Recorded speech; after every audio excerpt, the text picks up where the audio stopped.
but I think most people's first inclination is to post it on Instagram or to post it on social media first.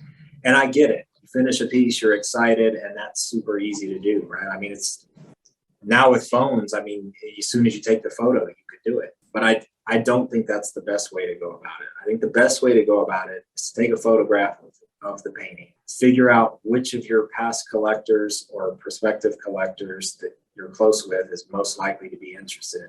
Text them a photo or email them a photo and say, hey, I just finished this. I think this is one you would be interested in. Are you interested in first dibs on it? I absolutely think that's the first thing to do, because you want to make those people feel special. That's the whole reason they want, I mean, that's not the whole reason, but it's a big reason why people want to connect with artists. And that's essentially what I was doing as a gallerist. I had these lists for different artists of people that were interested in their work. And I had basically previously told them, you know, yeah, the one you called about is sold, but when another one comes in, you'll be the first person I call. And that's what I was doing. I mean, that was, in a way, that was a big part of the value that I was trying to bring to these people, was to sort of get them inside access, right, to different artists and different pieces. So I think, again, if you refer to the circles of art marketing idea, basically my circles of art marketing idea is that there's 3 marketing circles and then your art's in the middle.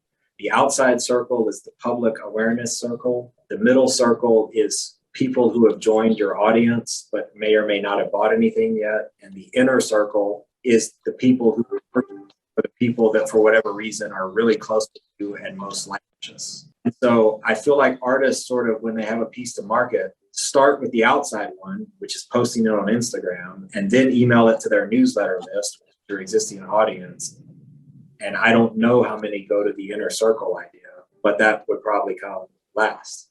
And I feel like you should work your way from the inside out. When you have a new piece, contact the people most likely to buy directly. Give them tips. If they pass, then send it to your audience, which would be your email list, people you can contact directly through not necessarily a one-on-one channel, but it's a direct channel.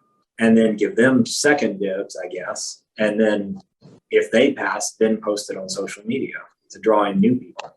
The great thing about social media, it's easy and you can reach a lot of people. The bad thing is you're competing with everybody else in the world, right?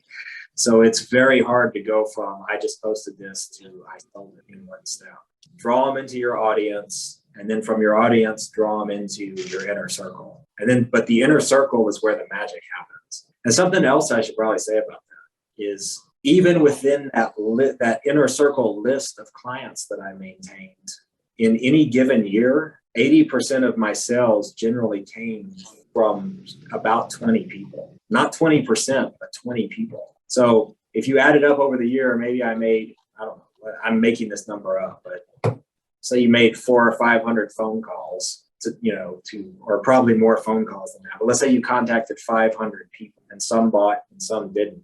But 70 to 80% of my total sales came from 20% of the people at the top of that list. And those 20 changed like from year to year. Like it wasn't always the same.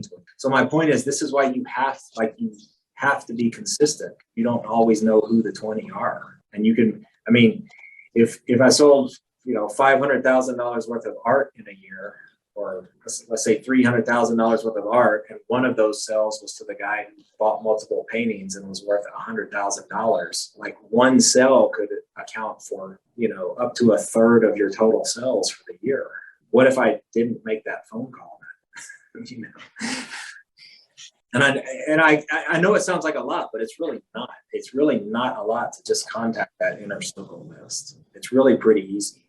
Unless an artist has been around for 50 years and has 1,000 people in their inner circle, how long does it take to personally email, text, or call? My point is, if you know what your different people in your inner circle are interested in, how long does it really take to contact them and give them first dibs?